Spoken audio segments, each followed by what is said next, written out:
Congresso AIS nazionale. Siamo alla 53esima edizione, siamo in Veneto, siamo a Verona ed è partito col botto con la presentazione di Vinezia, ma una versione particolare, carnet di viaggio, perché voi conoscerete sicuramente l'edizione digitale con la guida ai vini del Veneto, ma oggi siamo qui per presentare un progetto speciale proprio realizzato in occasione del congresso. Siamo qui con il vicepresidente Giovanni Geremia. Giovanni, allora questo progetto speciale vi è piaciuto alla fine come è venuto stampato? Innanzitutto spero che sia piaciuto agli ospiti che erano qua presenti alla presentazione proprio della nostra guida Vinezia Carnet di Viaggio. Una guida che è un percorso, è un itinerario turistico all'interno delle bellezze della regione Veneto. E a noi è piaciuta molto, è piaciuta realizzarla, è piaciuta confezionarla, è piaciuta vederla finalmente e toccarla con mano, soprattutto grazie alle splendide immagini di Gio Martorana che sono riuscite a immortalare le emozioni del Veneto.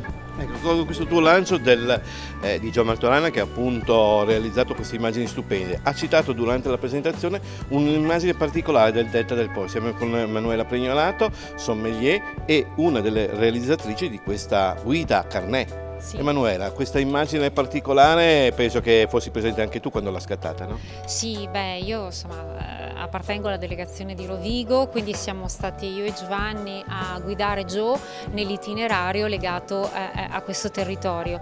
Un giorno così viaggiando tra le lagune, tra le valli del Delta del Po, l'abbiamo accompagnato lungo la strada che porta all'isola di Albarella, alla laguna della Marinetta.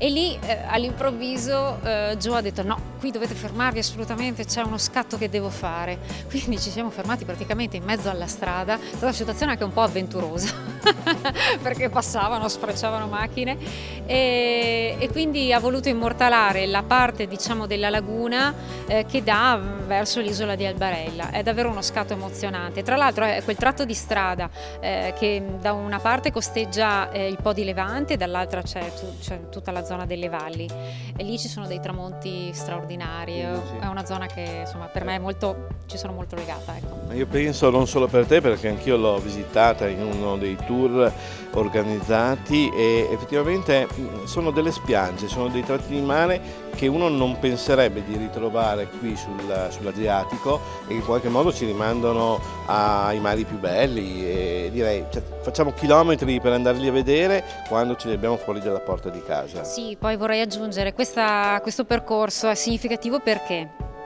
Vinezia Carnet di Viaggio è un viaggio attraverso il Veneto, tutti i territori del Veneto. Rovigo comunque non è una zona dove rispetto ad altre province c'è uno sviluppo diciamo della viticoltura proprio per una questione di conformazione del territorio, però noi in questa guida abbiamo dato voce a tutto lo spazio diciamo che riguarda il paesaggio, le tradizioni gastronomiche e le tradizioni legate alla viticoltura, quindi è un viaggio attraverso tutto il Veneto da assaporare attraverso paesaggi, piatti, assaggi di vino. E penso che tu ti sia trovata molto bene perché ti piace molto questi appunti, quindi un carnet è quasi un libricino dove si prendono appunti e poi si sono riportati in questa occasione, quindi sicuramente è stato un bel lavoro e devo farvi complimenti perché da questa prima occhiata veramente si nota come dire, anche la passione che ci avete messo che è la prima qualità, no?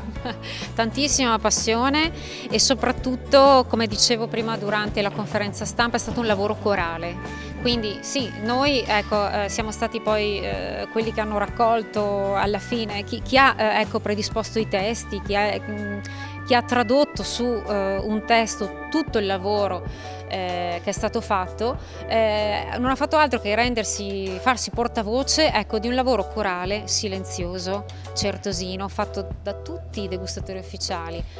Una presenza sul territorio che trova una forma tangibile e scritta finalmente, secondo me nella veste forse più interessante, cioè noi raccontiamo da tanti anni, da 6 anni, nella guida Venezia Online, tramite le recensioni, le valutazioni dei vini, i vini singolarmente.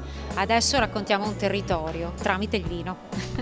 Giovanni, ecco, io direi di chiudere con te un altro tassello di AIS Veneto che si è arricchito in questi anni con la presidenza Aldegheri di tutta una serie di strumenti. Questo è uno strumento forse che in qualche modo guarda indietro, ritorniamo alla forma scritta, ma anche innovativo proprio perché tratta insieme tutto un territorio. Quando abbiamo scelto di fare questo progetto, quindi di metterlo in campo e di impegnarci per più di un anno per realizzarlo, abbiamo deciso di farlo comunque in modo innovativo. Non si tratta di una guida ai vini, non si tratta di una guida turistica, è un viaggio attraverso le bellezze del territorio veneto, è un viaggio che deve emozionare e siamo riusciti a farlo non solo con le immagini appunto di Gio, ma anche con splendide illustrazioni e col racconto di territori, di personaggi e dei piatti tipici della tradizione del Veneto. Quindi un lavoro corale veramente ben riuscito e siamo molto soddisfatti di quello che abbiamo fatto. Quindi sempre di più il sommelier, l'associazione diventa, come dire, uno strumento in mano alle persone per conoscere, non è solamente un servizio, ma è effettivamente, come tra l'altro sarà il tema del convegno di domani, un divulgatore. L'enoturismo cresce, il Veneto da questo punto di vista è una delle regioni più importanti. Noi in questo modo andiamo ad adeguare a quelle che sono le richieste e le esigenze di un pubblico importante, un pubblico che in questo modo va a arricchire la nostra regione e noi cerchiamo di dargli le spiegazioni, di dargli il tragitto, di dargli il percorso per conoscerla meglio.